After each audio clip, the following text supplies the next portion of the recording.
Welcome to Bedtime Sleepy Historian, the place where history speaks softly and yawns a little. Here, we don't rush through wars or shout about empires. We whisper about ink mixers, bathhouse gossip, and the ancient art of napping through senatorial debates. If you like your history slow, poetic, and just odd enough to keep your dreams interesting, you're in the right place. So before your eyelids get too heavy, go ahead and subscribe. It tells the algorithm that sleep-friendly history deserves a warm corner on the internet. Tap the like button if you enjoy these quiet little time machines, and leave a comment below telling us what time it is where you are, and where in the world you're watching from. We love seeing the global bedtime map light up. Now, take a deep breath. Forget tomorrow, and let's ease into tonight's story. You wake to the smell of olive oil and ambition. Outside your window, somewhere beyond the whine of a street flute and the bark of a vendor's dog, Rome stretches in all directions, white marble baking in the sun, senators adjusting their togas, and sandals slapping the stone like a civic heartbeat. You're not important here, but then again, few people are. Still, today is a curious day. The forum is humming more than usual. Someone, one of those senators with a name like a baked good, Marcus Crassus or something equally dry, has introduced a law, not about war, not about taxes, not even about grain. No, today, the Senate is debating beards. Your beard, specifically. Well, not your beard, but you know what we mean. Beard wearing in general. Facial hair, whiskers, chin flourishes. The entire spectrum of masculine fuzz is under fire. Somewhere, a senator is wagging his finger at society and shouting, "Clean-shaven men built this republic." And no, you probably won't make it through this day. Not without being told you look barbaric. Still, it's a nice enough morning. The air is thick with sun-warmed figs. A neighbor is arguing gently with her goat. You tuck your tunic a bit tighter, smooth down your curls, and prepare to join a city that pretends it isn't vain, but spends more time polishing statues than feeding orphans. This is Rome, after all. Beauty and bureaucracy walk hand in hand. And so begins our story, with stubble, politics, and an old senator who was very, very tired of cheek fuzz. Now let's wind back the sundial. You walk the streets of Rome and begin to notice the subtle tension of a city at war with hair. Not a real war, mind you. Not the kind with banners and bronze. This is a war of whispers and sideways glances, of raised eyebrows and freshly sharpened razors. Outside a bathhouse, two young men argue over a borrowed strigil and whether sideburns count as rebellion. A little boy selling garum, the famously fragrant fermented fish sauce, snickers at an old philosopher with a beard so long it could be legally considered a pet. A statue of Jupiter has been mysteriously scraped clean of its traditionally curly chin, and someone scribbled "smooth is divine" in charcoal beneath it. You pass a tailor's stall and overhear the rumor that started it all. A senator named Gaius Fadius Rufus, never trust a man with 3 names and no humor, has proposed a law to discourage the wearing of beards. Not to ban them outright, of course.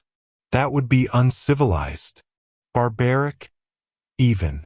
But he's pushing for a social tax, a kind of fine, something small, like a few sesterces every month, enough to make the bearded think twice before stroking their philosophical bristles. The logic, apparently, is simple. Beards are for Greeks, or worse, Gauls. Rome, the senator proclaims, was founded by clean jaws and clear principles. The moment hair creeps onto the chin, discipline runs out the door. Historians still debate whether this senator was truly serious, or simply annoyed that his own beard grew in patchy and disappointing. What's clear is this: Rome had always used appearance as a tool of order. Tunics had their proper lengths. Sandals had their place. Even your posture could say something about your status. And now your grooming routine might say something about your loyalty to the Republic. You stop at a public fountain. A stoic man with a tidy mustache is shaving another man's cheeks with the slow gravity of a priest anointing a convert. Around them, a small crowd has gathered, men debating whether Julius Caesar ever wore a beard. He didn't. And whether Marcus Aurelius' philosophic face fuzz makes him a hypocrite. He wasn't emperor yet. So the argument is unfair but spirited. In truth, Rome's relationship with beards had always been a bit complicated. Centuries earlier, Roman men wore beards freely, thick, noble, often as unruly as the Republic itself. But by the time of Scipio Africanus, the trend had shifted. Shaving was now the sign of civility. The first shave, in fact, was a rite of passage. Boys would dedicate their whiskers to the gods, usually in a quiet, ceremonial moment that involved incense, mirrors, and the mother trying not to cry. And barbers? Barbers were power brokers. You didn't just go to them for grooming. You went for news, for matchmaking, for arguments, for the kind of gossip that could topple a consul or land you in someone's will. So a law targeting beards? That wasn't just about style. It was about identity, about allegiance, about drawing lines between who belonged and who didn't. You head toward the forum, where whispers become declarations and declarations become marble. On the way, you pass a statue of Cato the Elder. No beard, naturally, just a square jaw and a gaze like cold vinegar. You remember that Cato once ended every speech with "Carthage must be destroyed." Perhaps if he were alive now, he'd say, "Beards must be plucked." You smile to yourself. The forum looms ahead, and with it, the great hairy debate is just getting started. You arrive at the forum and it's buzzing, not with dignified political urgency, but with something much stranger: grooming anxiety. A line of toga-clad men are standing under a fig tree, each nervously touching their chins as though awaiting divine judgment or a very slow, very judgmental barber. A few have clearly tried to hedge their bets, half-shaven, as if hoping to pass as moderate in case the law swings either way. One man has taken the opposite route entirely. An extravagant forked beard that looks like it might have its own Senate vote. And there he is, standing on the rostra like a stern uncle at a particularly awkward family dinner. Gaius Fadius Rufus, the man who has, depending on whom you ask, either lost his mind or found his moral compass in a puddle of shaving cream.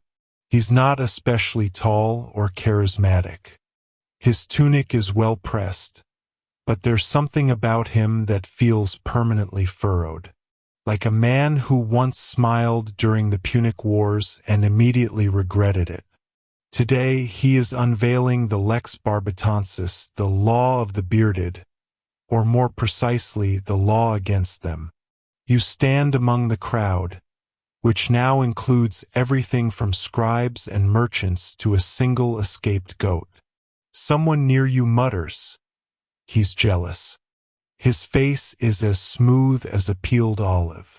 Another chimes in, "You know what they say, those who can't grow legislate."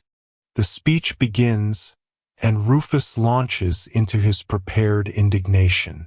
He speaks of Roman virtue, of the clean-shaven legacy of Aeneas, of how, in his view, letting one's beard grow wild is like letting the Republic go unguarded.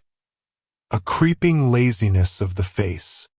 He cites military history, noting that victorious generals like Pompey and Caesar were never seen with anything more than a tasteful shadow.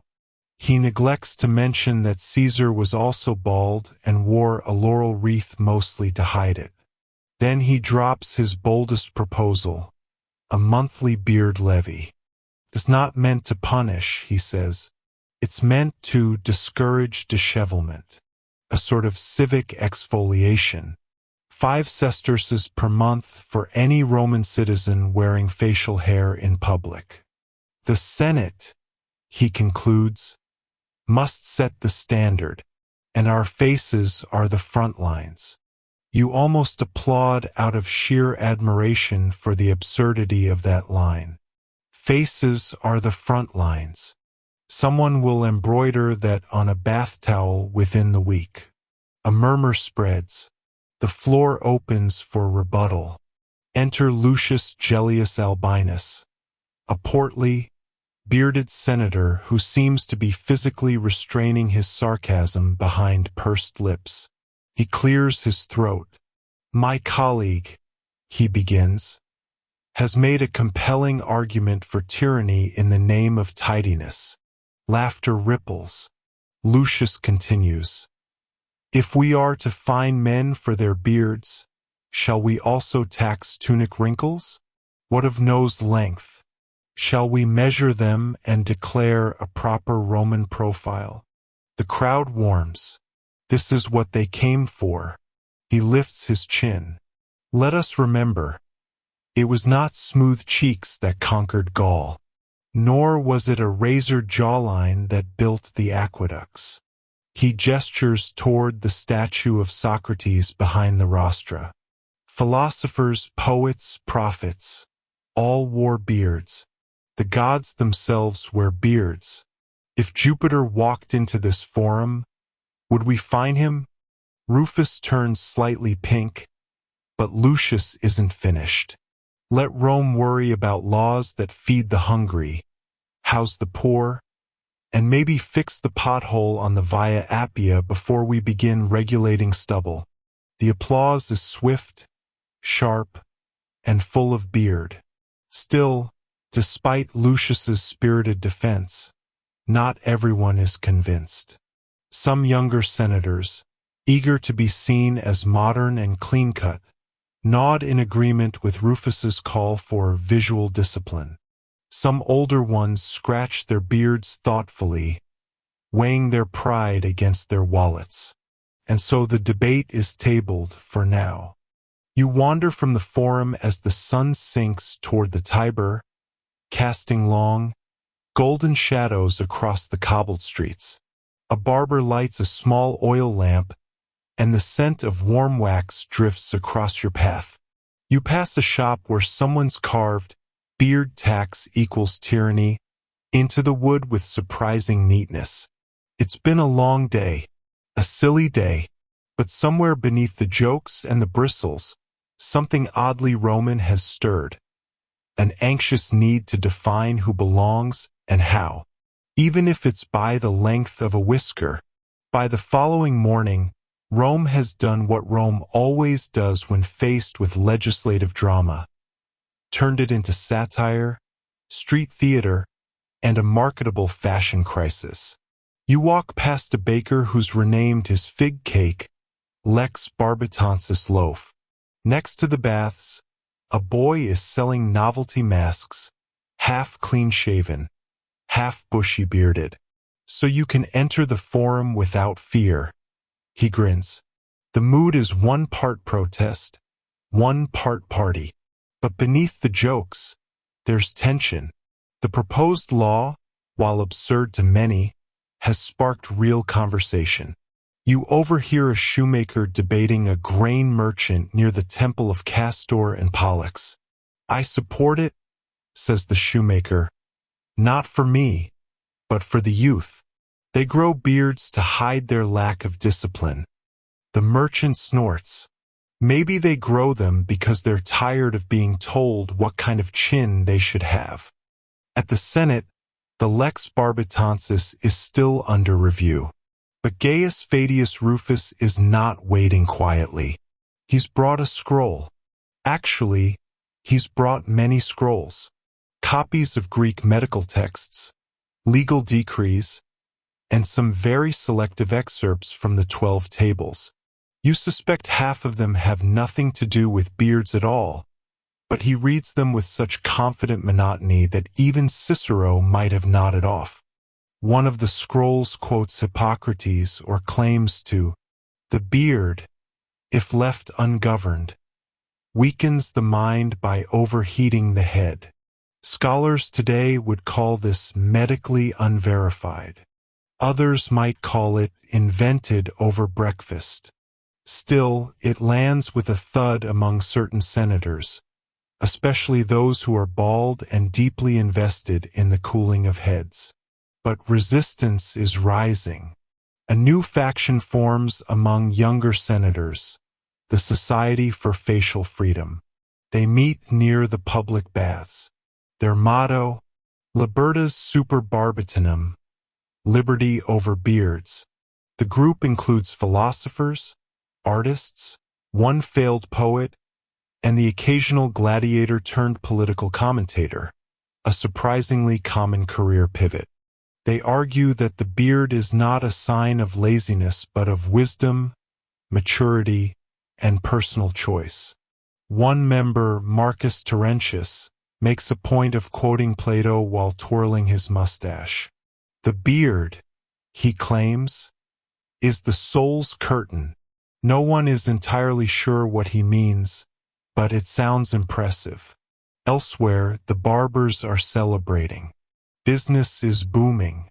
Beard trims, clean shaves, and subtle compromise cuts are suddenly in demand.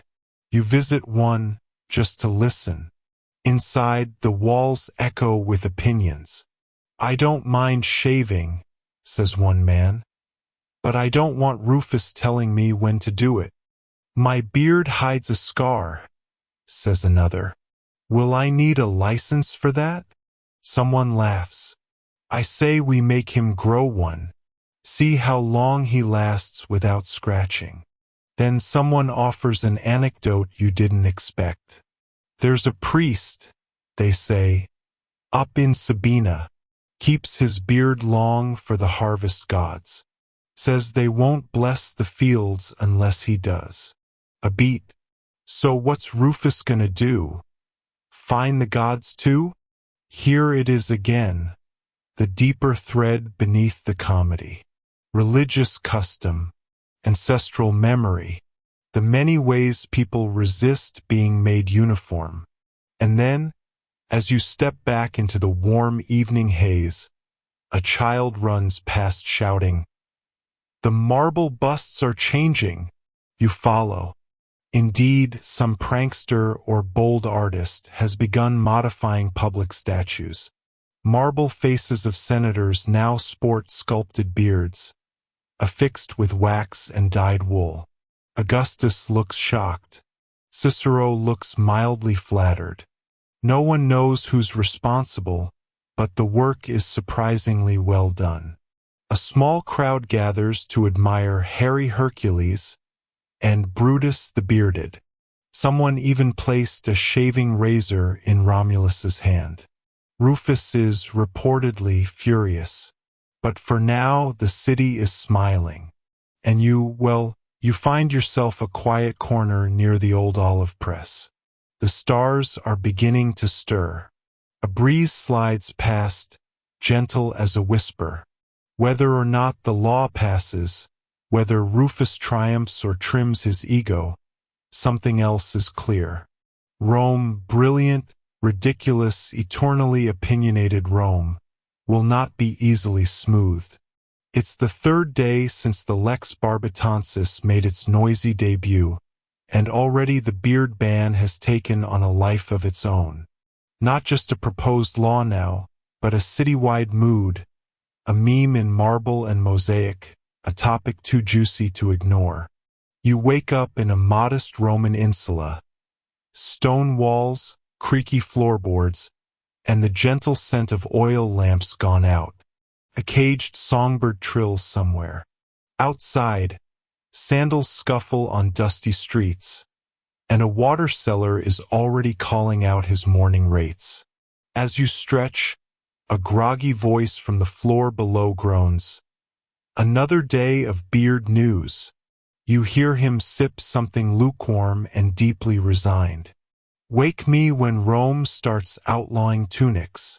You dress, not in anything extravagant, just your average homespun tunic and sandals. But as you pin your brooch, you glance in the reflective bronze of your shaving basin. To beard or not to beard, you choose to leave the stubble, not as a protest necessarily, just to see what happens. By the time you reach the forum, a new pamphlet has arrived, hot off the scribes, distributed like gossip disguised as literature. It's called The Dangers of the Bearded Mind, and it's laughably anonymous. You flip through it. Chapter 1, Hair as Hysteria. Chapter 2, The Greek Menace. Chapter 3, Moral Decline in the Barbershop. It's wildly biased, full of made-up quotes and diagrams comparing facial hair to the collapse of Carthage. But people are reading it. In fact, one man reads aloud to a crowd of fruit sellers, who respond with a mix of giggles and sarcastic applause. But across the plaza, something different is unfolding, a philosophical rebuttal. A small circle has formed around a stoic named Livia Sabina. Yes, a woman philosopher, rare, but not impossible. She's seated under a fig tree with a scroll in one hand and a ceramic cup of watered wine in the other. Her beard? Metaphorical. Her arguments? Razor sharp. Is virtue, she asks softly, found in the smoothness of the chin? Or in the integrity of one's choices? The crowd is quiet, not sleepy, contemplative. Even the olive seller, mid-haggle, pauses to nod. Livia continues, "To police the body is to fear the mind, and fear, senators, is not Roman." You don't clap. That would break the spell. But something inside you applauds. Now, the Lex Barbatensis goes back up for a second debate. The Senate House is fuller today.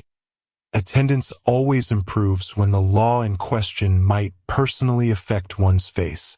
Gaius Fadius Rufus is ready again. This time, he opens with a dramatic prop, a bust of his own father, beardless, of course. He lifts it above his head and says, "This is Roman dignity," then places it down a little too hard and chips the nose. A few senators wince. He goes on, invoking names like Scipio, Cato, and even Romulus, none of whom, it turns out, ever left reliable documentation of their grooming habits. Historians today remain unsure whether Scipio was truly clean-shaven, or if his statue's smooth cheeks were just artist's preference. In response, the counter-argument comes from a lesser-known senator, Lucius Vibius Maximus, who rarely speaks and smells faintly of lavender. He stands. He clears his throat, and then he recites an entire list, 47 Roman philosophers, 12 generals, and 3 emperors, all of whom reportedly wore beards at some point. Unless the Lex Barbatensis intends to rewrite the annals of greatness, he finishes, "I suggest we let men decide what grows on their faces." Polite applause. Even Rufus shifts a little in his sandals. Back outside, the street performances have reached a new height. A troupe of actors stages a pantomime called Barbarus Maximus, a tragedy in 2 shaves. It involves a tragic hero whose beard gives him wisdom, then is shaved off by a jealous tyrant, only for the hero to regrow it using ambrosia. It makes very little sense but earns standing ovations anyway. Meanwhile, Roman teenagers, never ones to miss a trend, have started drawing fake beards on their cheeks with charcoal. Not because they care about the politics, but because rebellion is in fashion this week. Even in the bathhouses, where steam curls softly against the tiled walls and gossip flows faster than the water, the beard law dominates conversation. You overhear one elderly man sigh, "Ah, I miss the days when people argued about real problems, like aqueduct maintenance." Yet even he can't help but snort when someone adds, "or toga length." Remember the scandal of the short hem? You soak for a while. Let the warm water carry you. The law, the laughter, the layers of Roman life, all soaking together in this city of contradictions. And as you towel off, you hear the faint rustle of an announcement being posted. A courier, red-faced and out of breath, nails a parchment to the Senate board. The vote has been delayed. No explanation, just those 4 words. Rome collectively sighs. Delay is the most Roman decision of all. And as you step out onto the marble walkway, sunlight dappled through vine-laced pergolas, you think to yourself, for now, the beard lives. Evening arrives in Rome like a velvet curtain drawn over a stage that's been far too noisy all day. The streets hush into clinks and murmurs. Oil lamps flicker along archways, casting shadows that dance like they're whispering secrets between the columns. You walk home past the news board. The scroll announcing the vote delay is still there, though someone has drawn a tiny beard on the senator's wax seal. You smile, just slightly. There's a feeling in the air, one you know well by now. Rome isn't done. When laws stall, rumors flourish. And where rumors flourish, Roman dinner parties sprout like mushrooms after a rainstorm. You're invited to one tonight, hosted by a wealthy lamp merchant who recently switched from Republican oil stocks to Greek glass imports. He insists on calling it a light supper for free thinkers. That usually means roasted songbird, 3 wines, and 12 opinions too many. You arrive fashionably late, which in Roman time means not completely sober from the last gathering. The villa smells like cinnamon and ambition. Guests recline on cushioned couches. Grapes glisten. Someone's already draped themselves in a tiger pelt. That's just Marcus. He does that. The conversation, of course, turns to the lex barbatensis within 3 goblets. The real issue, declares a patrician with precisely 1 eyebrow, is that beards hide secrets. Or chins, mutters someone behind a fig. Another adds, we used to celebrate philosophers with beards. Now we accuse them of tax evasion. One woman, unusually quiet until now, leans in and says, "You know the Greeks believed the soul lived in the beard?" A few guests blink. She continues, "That's why they cut off the beards of traitors." Soul revocation. Is that true? Hard to say.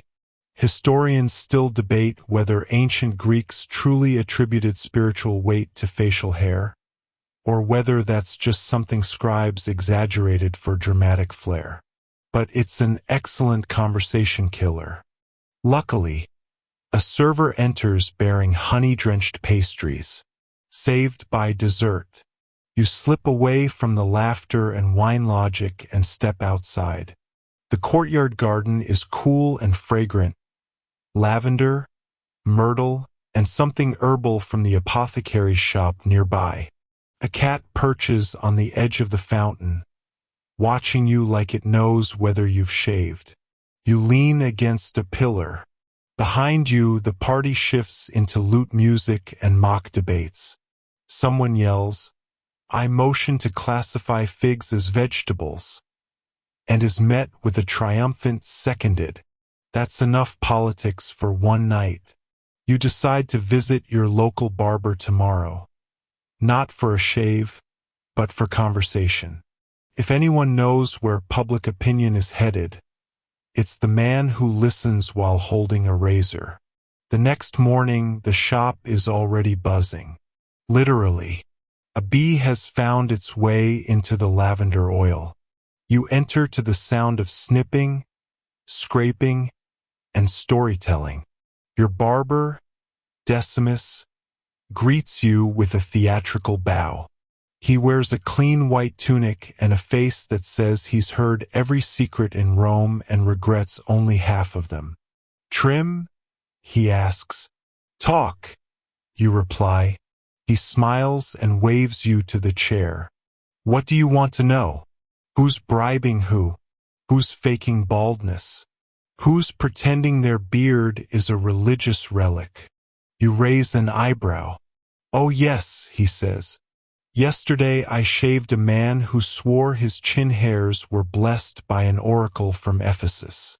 Wanted me to bottle them. You chuckle and he continues. This beard law, it won't pass. Not because people love their beards, though some do. It's because it feels too invasive. And Romans? We don't like being told what kind of citizen lives on our face. Another client chimes in from the next chair, his cheeks half-lathered. And you know who's really upset? He says. The sculptors. Half their commissions are for bearded busts. They're threatening to strike. Decimus adds, even the marble is nervous. Outside the shop, life stirs on. A potter sells amphory with whimsical illustrations of bearded goats and togas. A group of students rehearses a comic play titled The Chin Strikes Back. Children chase each other with tufts of wool pretending to be senator-proof disguises. And then a new edict arrives. Not from the Senate. Not yet. This one comes from the College of Augurs, Rome's official interpreters of omens. You know, the guys with the birds. The parchment reads, the sacred chickens have refused to eat for 3 days. This, we interpret, means the gods disapprove of the beard law, or they're simply offended by its phrasing. You stare at the note. That last sentence may or may not have been a joke. Hard to tell with augurs. Regardless, the crowd around the message bursts into applause. A whisper swirls. Even the birds are against it. By the time evening falls, graffiti artists have painted tiny laurels around every street mural featuring a bearded philosopher. Someone plasters signs on taverns that read, facial hair friendly. And on the temple steps, a young man plays a flute while wearing a full fake beard made of olive twigs. Rome has turned the beard law into performance art. You return home and light your evening lamp. It smells faintly of bay leaf and politics. You sit, not to write, not to shave, just to be. Outside, the city hums like a warm lullaby, soft sandals on stone. A lyre's distant trill, someone coughing from too much mulled wine. And above it all, the stars begin their slow choreography. Tonight, the law sleeps. Tomorrow? Who knows? But your beard? Still attached. And for now, that's enough. Morning glows softly through your window, golden and warm as honey poured over barley. It creeps in politely, as if asking whether you're in the mood for more Roman politics, or at least another attempt to understand them. You are. Outside, the forum is abuzz. Literally and politically. Bees hum between flower carts, and senators flutter about with scrolls under their arms like migrating birds unsure of their route. You've heard whispers that the beard proposal will be redrafted again. This time, it's rumored to include a clause allowing philosophical exemption. That is, If you can prove your beard is for wisdom purposes, you might be spared. Of course, everyone now claims to be studying Plato. As you wander past the Temple of Concord, you spot a familiar figure on the steps. It's Marcellus, the junior senator who spilled wine on himself last week while trying to explain beard hygiene statistics. Today, he looks remarkably calm, suspiciously calm. He waves you over. The revised draft passed committee, he says with a sigh that implies spiritual exhaustion. They've removed the outright ban. Now it's a tax. You blink. A beard tax. He nods. They're calling it the follicle contribution for civic decorum. A few denarii per month. Voluntary. For now. The Roman solution to any cultural dispute. Monetize it. Soon we'll have barbers issuing tax receipts. He adds dryly. You both watch as a bearded poet walks by wearing a sign that says, "My face, my forum." The movement is growing. Someone nearby hands out laurel-shaped beard combs. The city seems more amused than alarmed, which, in Rome, is a very good sign. Still, you're curious. Who started this whole mess?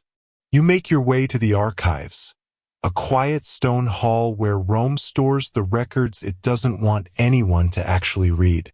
Dust drifts like ancient gossip. A scribe greets you with inky fingers and a yawn. You inquire about the original beard complaint, the spark that lit this fuzzy fire. The scribe disappears into a back room. You wait beside a scroll labeled Municipal Laws Pertaining to Statues with Missing Noses. Riveting. Eventually, he returns holding a small, wrinkled document. It's not a law. It's a complaint, filed by an elderly senator named Gaius Proculus. The date? Nearly 12 years ago. Gaius had argued that overgrown facial adornments breed indolence and obscure a man's allegiance to Jupiter. There's also a doodle in the margin of a beard eating a coin purse. You're not sure what to make of that. Gaius, it turns out, was notorious for his crusades against modern excess. He also tried to limit the size of couch pillows and once proposed a law regulating toga pleat counts. It didn't pass. Not even close. Historians still debate whether Gaius was a moral crusader or just deeply irritated by fashion trends. The scribe mutters. You thank him and leave. Outside, the day has taken a theatrical turn. A group of actors in the forum is performing a parody of the Senate debate. One character, clearly meant to be Gaius, is yelling about beard betrayal while being chased by a man dressed as a giant razor. It's not subtle. You pass a bakery where loaves have been shaped like tiny faces, with beards. A sign reads, "Baked with boldness, unshaven and unleavened." This might be satire. It might be marketing. In Rome, there's not much difference. Back home, you pour a little wine and stare into the middle distance like a true philosopher. Your reflection in the cup is faintly bearded. Whether it's you or the lighting, you can't tell.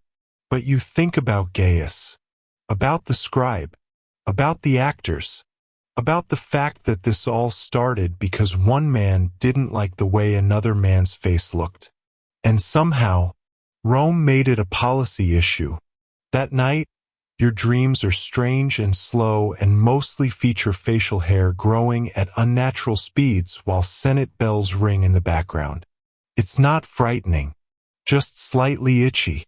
Morning comes again. This time, with news. The tax proposal has passed the lower council.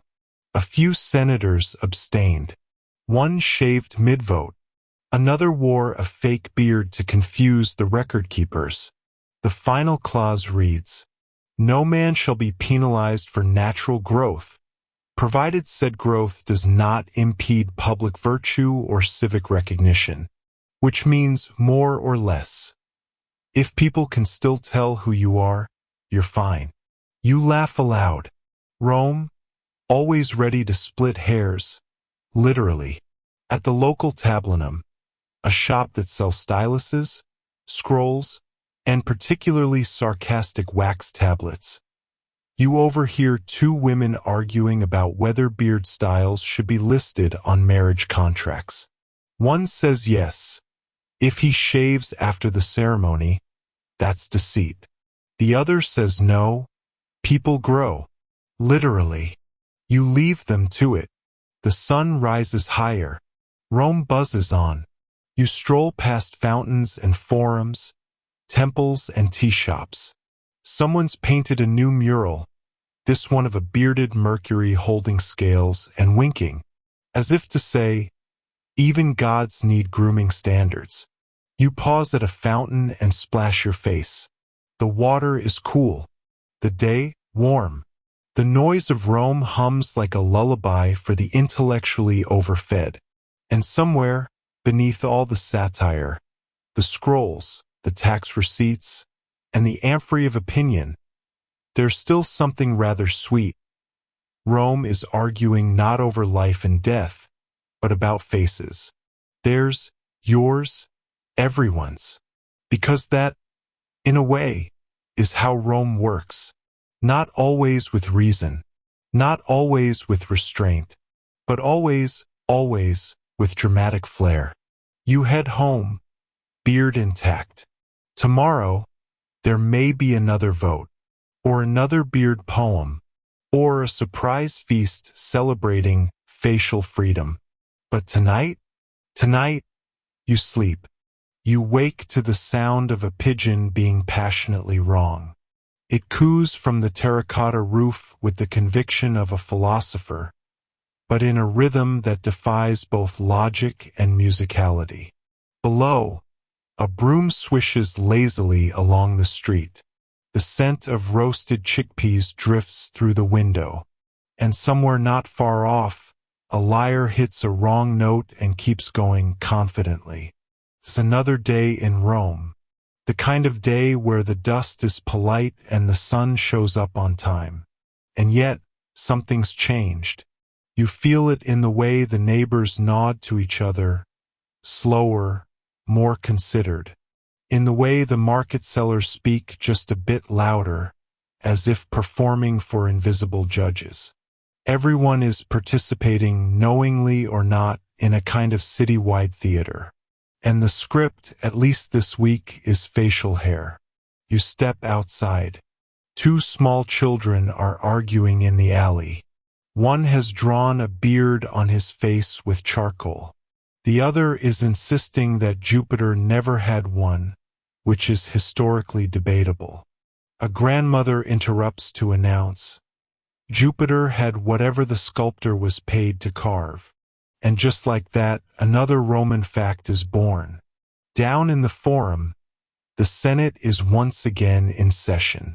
The beard tax, officially called the Lex Barba Publica, has passed preliminary review, though with enough amendments to make it nearly unreadable. You learn that it now includes exceptions for seasonal pilgrims, noted philosophers, performers under contract, and men experiencing facial irregularities due to divine affliction. So essentially everyone. A senator from the provinces has proposed a twist. Instead of discouraging beards, the state should regulate styles. Length, width, symmetry, he argues. A civic beard code. Let us guide the growth. Someone throws a grape at him. You wander to the baths of Agrippa, not for a soak, but to eavesdrop. Bathhouses are the true parliament of Rome. Steam and gossip mingling into one warm, fragrant truth serum. In the caldarium, voices float lazily through the mist. He's just angry because he can't grow one, says a merchant, splashing water onto his chest. No, no. He's scared, says another, a fuller with wine-dark hands. You see a beard and think, philosopher. Or worse, Greek. There it is again. The eternal suspicion that beards are somehow foreign, barbaric, or worse, intellectual. You soak your feet and close your eyes. The heat wraps around you like old linen. Someone sings a drinking song with new lyrics. A beard for every season. A tax for every strand.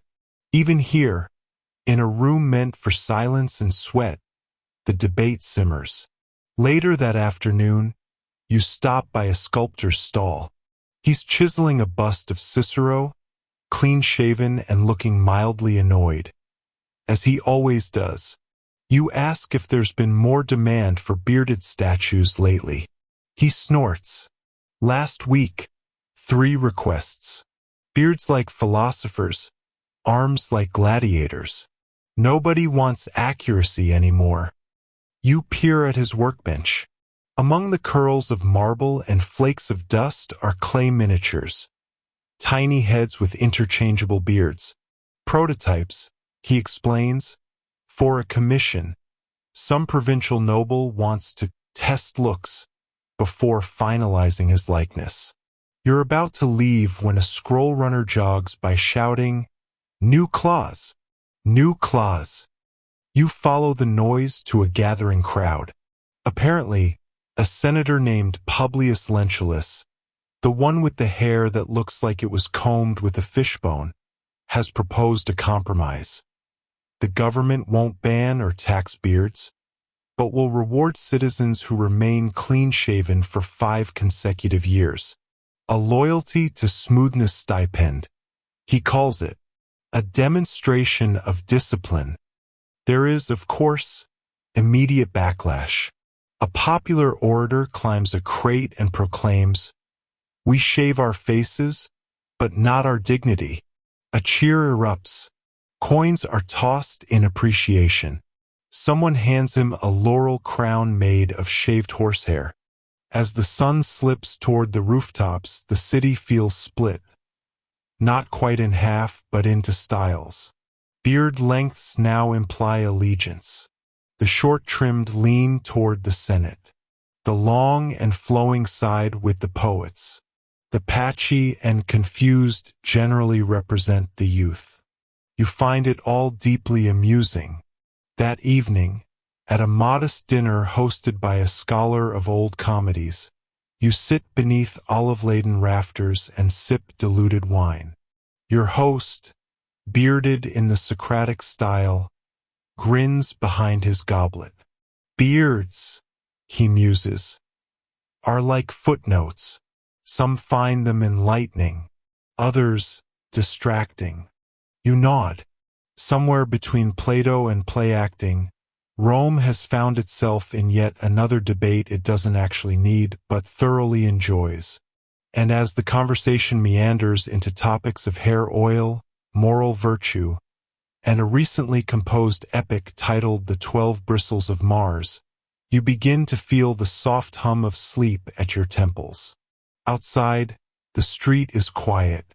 Torch flickers. Cat pretends not to eavesdrop. You lie down later that night, your face warmed by lamplight, your thoughts tangled in scrolls and satire. And just before sleep claims you, you wonder gently how many laws begin not with necessity, but with someone looking in a mirror and frowning. Morning in Rome arrives like a curtain being drawn, not loudly, but with ceremony. The rooftops gleam, the fountains yawn awake, and someone 2 streets over is yelling at a goose that seems to be winning the argument. You stretch, rinse your face with water that's only pretending to be cold, and step out into a city now sporting a peculiar accessory. The barba charte. Yes, it's happening. Posted at major intersections, these public notices feature illustrations of permitted beard styles, prohibited designs, and a generous scattering of Latin that means everything and nothing. There's even a reward offered to citizens whose faces demonstrate proper discipline in accordance with Article 5, Section T. You pass a scroll reader squinting at the fine print. This one says, "No aggressive sideburns in proximity to temples." What does that even mean? Just don't grow your beard near a temple. Someone shrugs. Ah, interpretation. The lifeblood of any decent Roman law. You find yourself in line at a public barber, one of the many now operating under government observation. A minor magistrate with a checklist stands nearby, examining faces like a wine merchant judging ripeness. The man ahead of you, a fishmonger named Gaius with hands that smell faintly of trout, tries to argue for a moral exemption. Claims he took a vow during a storm at sea.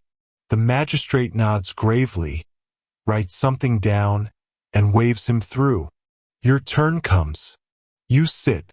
The barber asks only one question. Do you want to look like a citizen, a scholar, or a rebel? You blink. What's the difference? He smirks and begins to trim. Later, walking down the Vicus Tuscus, you pass a shop window displaying tiny clay figurines with interchangeable beards, each labeled with its political alignment. The stoic swirl, the loyal lap, the proletarian patch. You laugh, not because it's funny, but because Rome has turned aesthetics into economy again. History repeats itself, first as a hairstyle, then as merchandise. That afternoon, a play is staged at the theater of Marcellus, a quick comedy penned in response to the senator's crusade. It's called The Smooth Talker and the Hairy Lie. You find a spot under the awning, next to an old man chewing a fig as if it owes him money. The plot? A man pretends to be clean-shaven to impress a senator's daughter, only to have his false chin fall off during a declaration of love. Chaos ensues. A goat is mistaken for a judge. A statue gets accidentally waxed. The crowd roars. But between the gags, something else emerges. An unease with image, with conformity, with the pressure to erase parts of yourself to fit a version of acceptable. You glance around. Even the spectators are watching each other more than the actors. Later, you pass a poet reciting beneath an olive tree. His beard is magnificent, a deliberate tangle, defiantly unregulated. In hair as in honor, he sings, "What grows wild may still bear fruit." You notice two young women nearby scribbling the line onto a scrap of parchment. One of them has drawn a tiny beard under her nose in ink. They grin when they catch you looking. A new rebellion is brewing, and it's not just among men. Even in private homes, the movement has spread. Some Roman households have started hosting whisper salons, where guests can discuss philosophy, poetry, and forbidden follicles over lentil cakes and honeyed wine. You attend one that evening.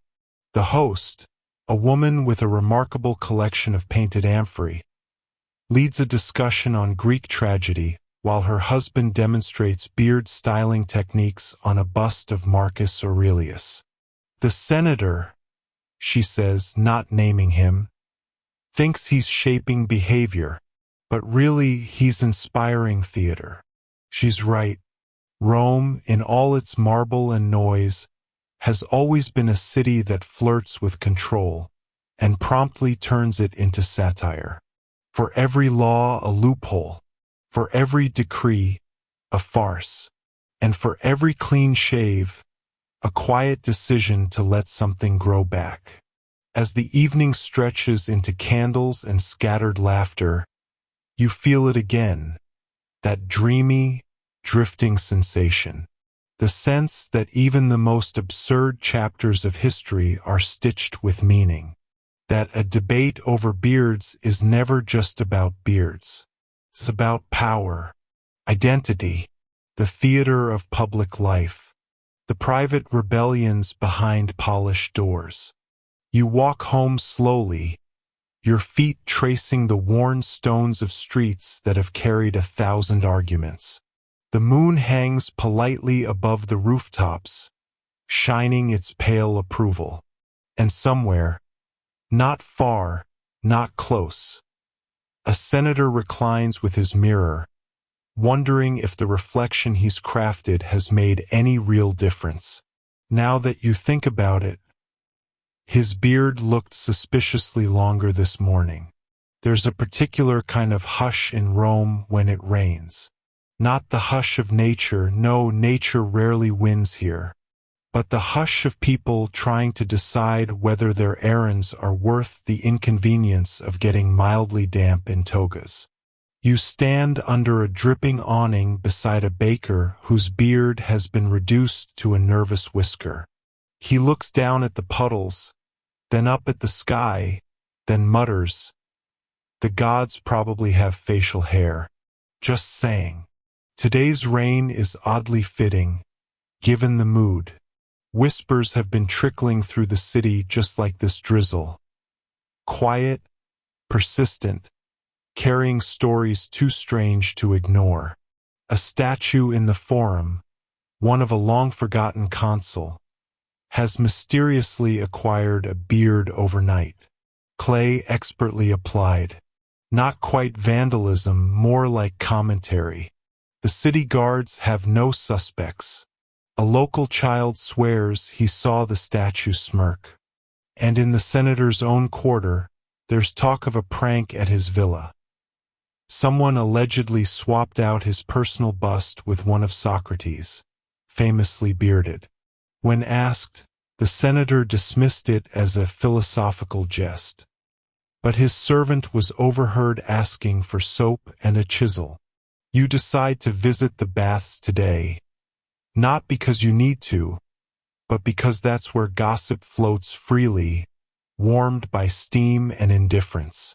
Inside, it's the usual blend of marble, heat, and strategic nudity. 3 men argue over beard length measurement. One insists that anything shorter than a thumb's width is technically a mustache, while another maintains the senator meant cheeks only.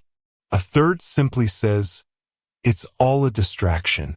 Bread, circuses, and beard panic. You lower yourself into the warm water. Somewhere across the room, a group of women laugh. A sharp, familiar kind of laugh that smells like truth and lemon oil. One of them says, "If only beards made men wiser." The others hum in agreement. Later, you walk past the scriptorium, where scribes are busy compiling the latest edition of Acta Diurna, Rome's public notices. A new column appears, Faces of the Forum, featuring anonymous portraits of well-groomed citizens. There's suspicion that it's meant to reward compliance, but it reads like satire. One scribe, his hands blackened with ink, nudges you. "You know what they say," he murmurs. "Ink stains the fingers. Beards stain the soul." It's unclear whether that's an old proverb or something he just made up, but it sounds appropriately Roman. You hear that some philosophers have been taking quiet revenge, not with arguments, but with metaphors. Epictetus, they say, gave a lecture yesterday on natural adornment, using vines and olive branches as his metaphor. The entire audience knew he meant beards. They applauded politely and left him a garland of rosemary, which he promptly ate. In private homes, statues have become a new front in this debate. Beards are being sculpted onto otherwise smooth marble busts.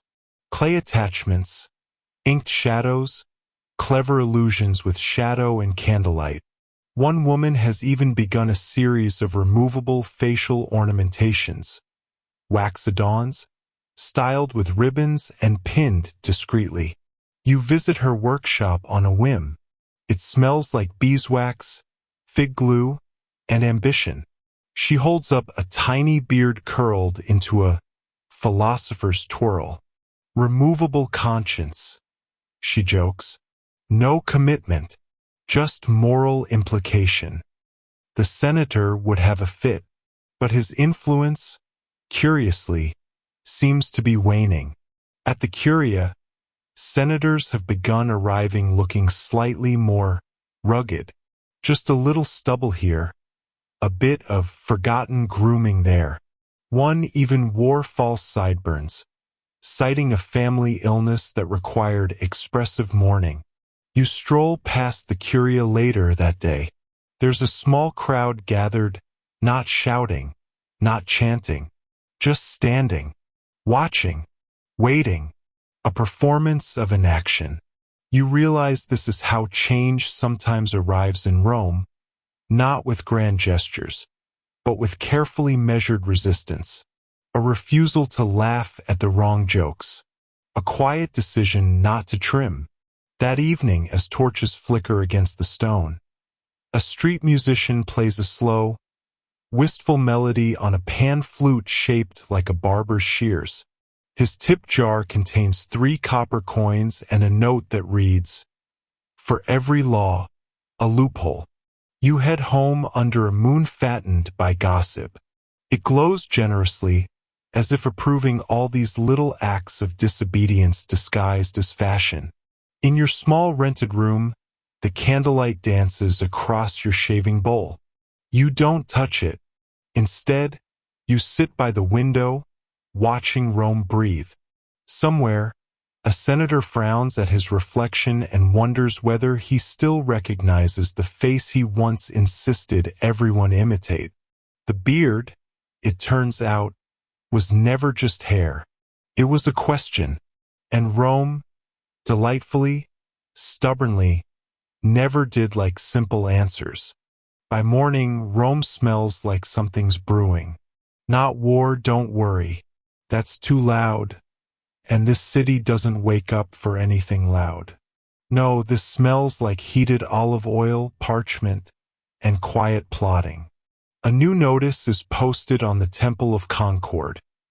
The senator has announced a public forum to clarify the terms of hygienic facial standards. Clarify, not revise. That's the kind of word politicians use when they're pretending nothing has gone wrong. Just miscommunicated. You find yourself back in the forum, not to witness history, but because someone's offering free honey dates near the speaker's platform. Very effective strategy. Rome may be proud, but it's also peckish. The senator steps up to the platform wearing a white toga with an unusually high collar, possibly to hide the fact that his own neck has become increasingly scruffy. There's a bandage on his left thumb. The crowd notices. "I have not banned beards," he begins. "I have simply requested the city return to its traditional standards of Roman dignity." This is met with the kind of silence usually reserved for priests who drop sacred scrolls. Dignity, after all, is subjective, and in Rome it's often proportional to who's doing the talking. He goes on. His voice is slow, deliberate, like a man trying to dig his way out of a hole without disturbing the soil. He names Cato, he invokes the memory of Aeneas, he even gestures vaguely toward Jupiter. The gods remain silent. Rain clouds form but refuse to commit. One by one, people start slipping away. Not angrily, just peeling off as if remembering they left stew on the fire. You stay, if only to see how it ends. It ends with a cough. A long one, from a boy near the back who then adds, "Sorry, I think I caught something bearded." That gets a polite ripple of laughter. Not rebellion, just Rome being slightly cheeky. Later, at the barber shop, now a place of intense political debate, you hear someone describe the senator as a man who mistook grooming for governance. The barber nods solemnly, while sharpening a razor on a strop. No one gets a shave. The real surprise today, though, is at the Temple of Minerva. A group of priestesses have organized an impromptu exhibition. The Hair of Wisdom, a collection of sculptures, amulets, and ceremonial headwear from across the empire, all celebrating facial adornment. There's even a bust of a Nubian scholar with an exquisitely braided chin beard. The label reads, "Some knowledge grows slowly." You lean against a column and take it all in. The crowd is mixed: young senators, curious scribes, tired vendors, and a woman selling scented beard oils called Civic Pride. They're mostly here to admire, but some linger too long near the senator's likeness, whispering about irony. A child tugs at your robe and offers you a piece of honeycomb. "For the bees," she says, then adds, "and the beards."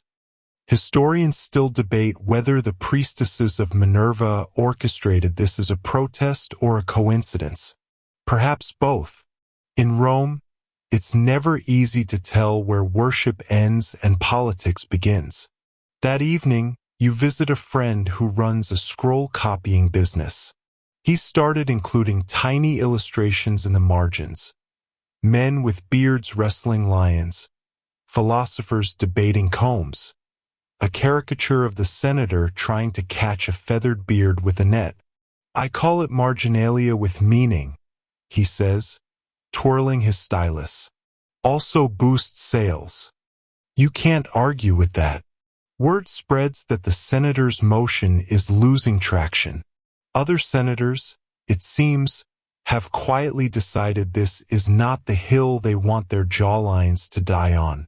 One is overheard saying, "I'd rather debate taxes than sideburns."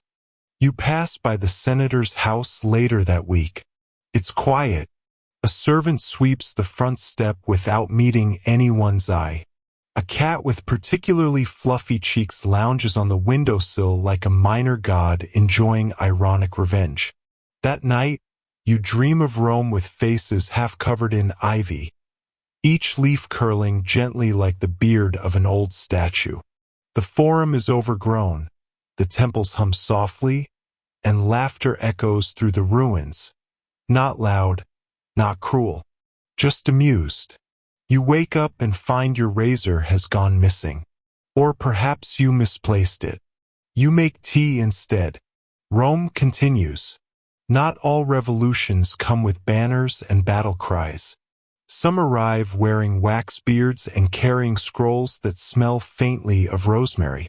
And somewhere, a senator quietly prepares a speech about water quality, because it's safer, now, than talking about faces. Rome wakes up, but only just. The sun rises with the attitude of someone who's been asked to work on their day off, stretching its arms reluctantly over terracotta rooftops and dusty cypress trees. You, meanwhile, are halfway through a breakfast of olives and yesterday's bread, watching a bird with very questionable table manners peck at an unattended bowl of dates. The senator's campaign has gone soft. Not failed, exactly, but it's been gently mocked out of relevance. Like a wax seal that melted too far in the sun before it could impress anything. Today, you're heading to the Scribe Guild, Rome's most chaotic writing house, home to court clerks, tax recorders, scroll copyists, and that one man who insists on drawing cats in the margins of legal texts. They're preparing an archive of the Beard Affair for posterity and possible theatrical adaptation. You're greeted at the door by a young scribe who's practicing their sarcasm.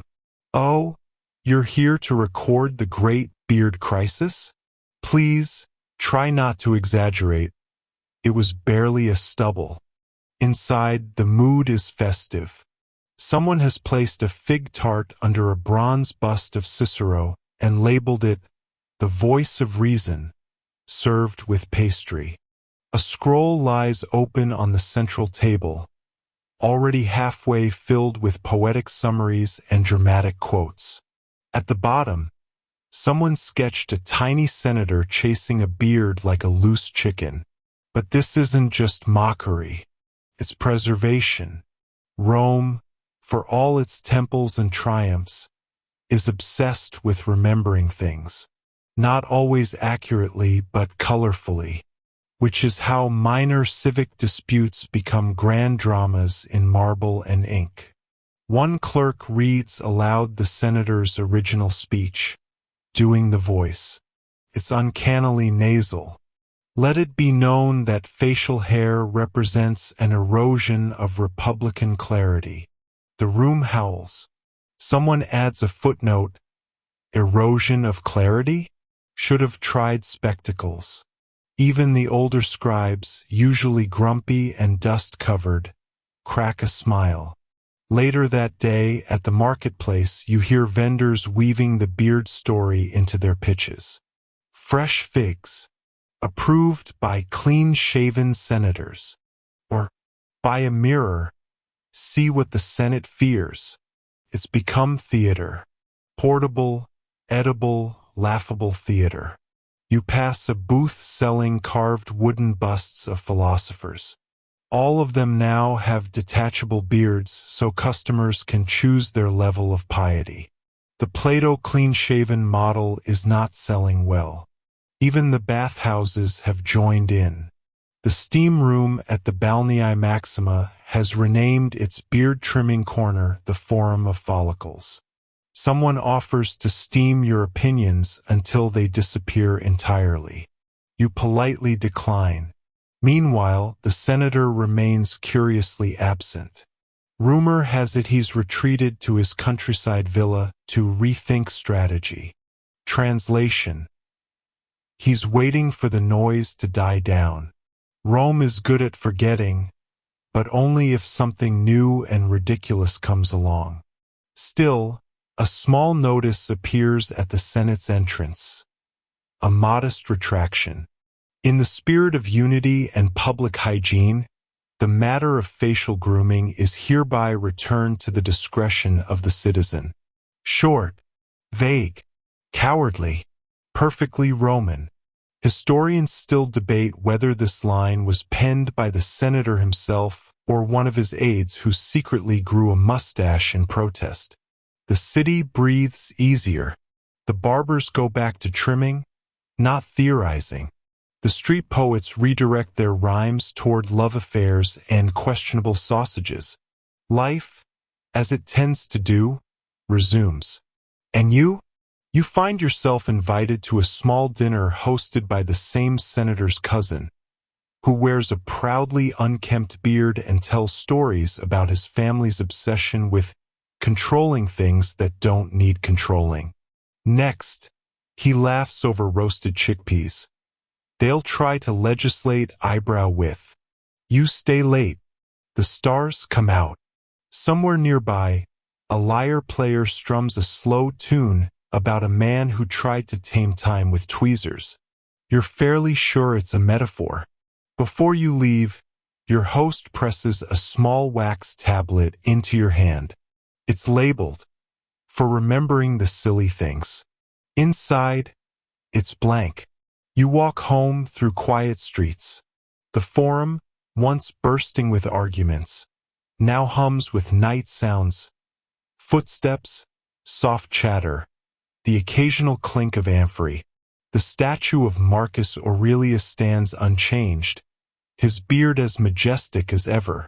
You salute it with the quiet dignity of someone who knows that even the most ridiculous moments have their place in memory. Just before sleep, you catch your reflection in a basin. Still unbearded, still amused. You wake to the smell of laurel smoke and someone shouting about chickens.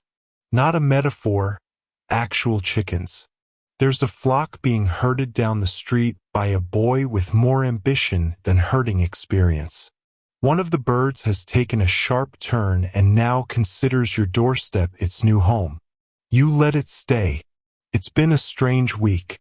The morning air in Rome is particularly golden today, like someone stirred honey into the sky. You take your breakfast, a modest meal of lentils and flatbread, beside the window and watch the city stretch into its rituals. The baker tosses flour into the air like he's casting spells. A laundry girl beats a toga against a stone slab with the rhythm of a marching chant. And across the street, the barber's shop is once again full, not of philosophy, but hair. Beards are back. Not that they really left, but now they've been officially, publicly, hilariously reclaimed. There's even a whispered movement, Barbula Nova, a new beard society meeting in bathhouses and backrooms, debating over beard shapes the way others argue over law or literature. Their motto? Let it grow. In Latin, of course, crescat. You get a personal invitation delivered by wax tablet. The courier, a boy who looks like he hasn't bathed in days, grins as he hands it over. They said you'd appreciate the irony. The meeting is held in the cellar of a wine shop, behind a shelf that swings open when you whisper razor. Inside, candles, cushions, and a room full of earnest men, and at least 2 women with impressive mustaches drawn on in kohl. The discussion is lively, if a bit absurd. Tonight's topic: did Cato the Elder fear facial hair, or merely misunderstand it? The speaker wears an exaggerated fake beard made of dyed wool and insists on referring to himself as consul of the chin. You stay until the wine runs out and someone starts singing a ballad about the fall of Troy reimagined as a shaving accident. You head home wondering whether the senator knows what he started. Not a law, not a legacy, but a movement fueled entirely by mockery and affection for the absurd. The next day, a scroll arrives from the Acta Diurna, Rome's public bulletin. It includes a new petition, circulating among young scholars and dramatists, proposing an annual Day of the Beard, to be observed with public speeches, satirical plays, and the distribution of honeyed figs shaped like facial hair. Historians still debate whether this tradition ever officially took hold, or if it was just another jest that got out of hand. Either way, the senator's name is now immortalized, not as a reformer or a tyrant, but as a cautionary tale. In frescoes, he appears next to a razor. In graffiti, he's depicted mid-shave, startled. On clay cups, his silhouette is sold beside slogans like "No stubble, no trouble, and Rome wasn't trimmed in a day." You take none of this too seriously, and yet, part of you admires the way Rome turns its failures into street theater. Later, you stroll past the Forum, where a group of children are playing a game. One is the senator. The others chase him with sticks, pretending to be barbers. He runs in mock terror, yelling, "Let my beard be free!" They collapse into laughter. That night, back at your quiet home, you write a small poem on a scrap of parchment. It's not for anyone, just a moment caught in ink. The law was made, the beards remained, and Rome, still Rome, just laughed again. Where statutes fail, the jest survives. The beard now lives in better lives. You tuck the poem into a drawer. Tomorrow you might burn it. Or maybe not, because sometimes the stories worth telling are the ones that begin with the silliest intentions. You fall asleep to the sound of a breeze gently pushing your door open, and somewhere nearby, a rooster crows too early. Rome never truly sleeps. Today is the day of the Senate's final hearing on the so-called facial uniformity motion. It's less a legal debate now and more an elaborate theatrical finale. You dress simply. A loose tunic, soft sandals, and yes, your beard, uncombed and magnificent. There's no need for rebellion anymore. It's fashion now. Even the baker is wearing a chinstrap of flour and pride. You arrive early to the Curia Julia. The air is already warm, shimmering slightly as though Rome itself has decided to blush.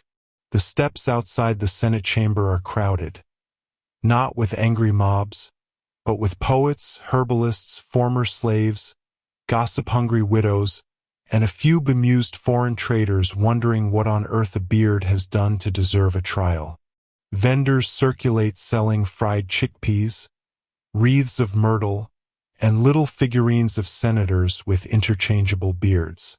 One boy offers you a wax mustache on a stick. For solidarity, he says. You accept. It smells faintly of olives. Inside the chamber, things are quieter, solemn, even. The senators are older today in mood if not in years.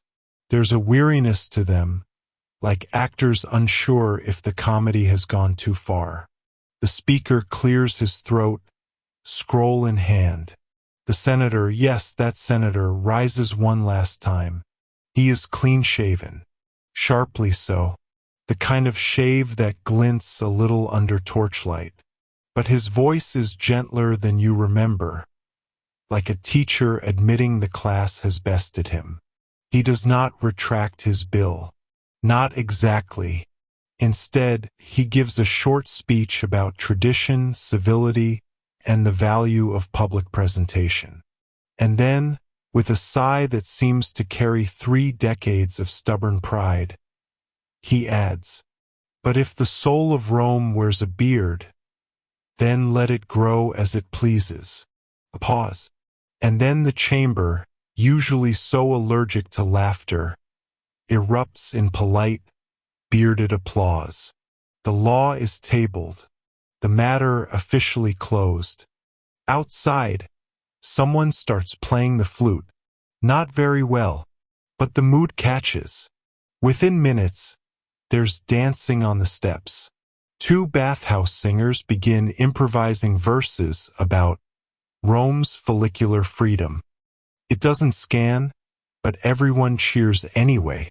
You wander through the crowd, stopping to speak with an old midwife who remembers when even speaking about hair in public was considered improper. "Now look," she chuckles, pointing to a young man painting tiny laurels into his beard with gold dust. "We've gone from shame to parade." A boy passes by selling honey cakes shaped like bearded faces. You buy one.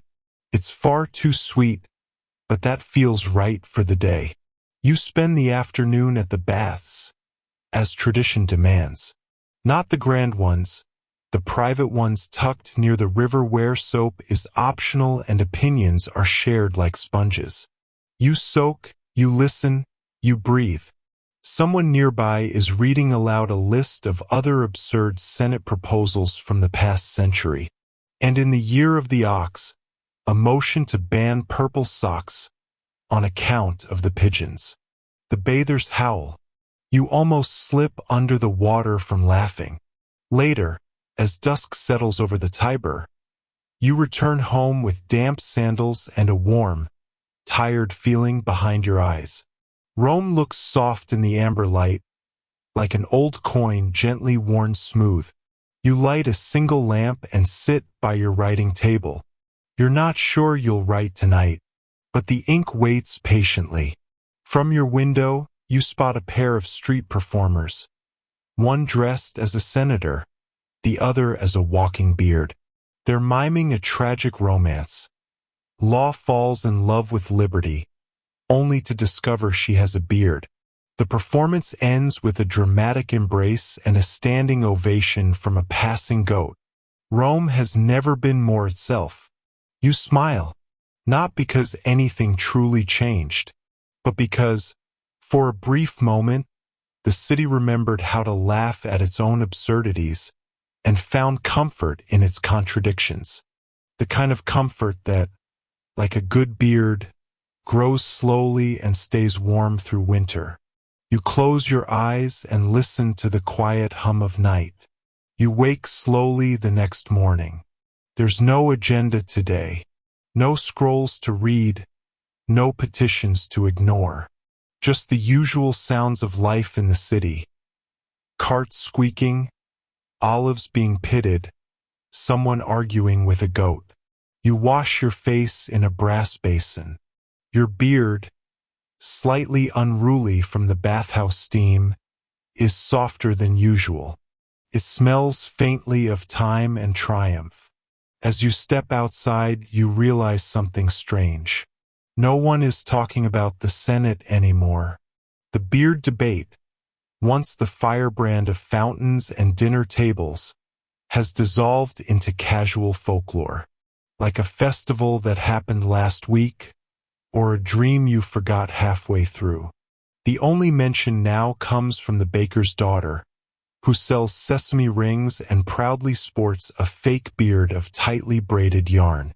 Just in case they change their minds, she grins. You walk through the forum, which smells of sun-warmed marble and old debates. Pigeons strut with their usual confidence. A philosopher with wild eyes is shouting about cloud shapes and personal destiny. You nod respectfully. Down a quieter street, you find a scribe's shop you've never noticed before. Clay ink pots, scrolls stacked like loaves of bread. The owner looks up, a woman in her 40s, with ink on her cheek and a bored-looking cat on her shoulder. You want parchment or papyrus? She asks, not unkindly.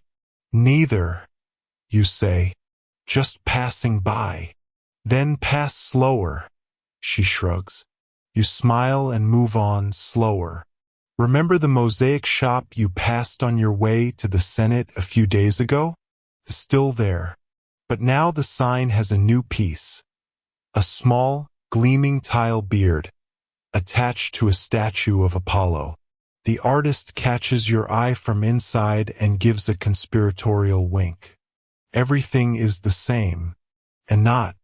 You stop for lunch at a tavern where a group of students are arguing about whether beards grow faster if you think about philosophy.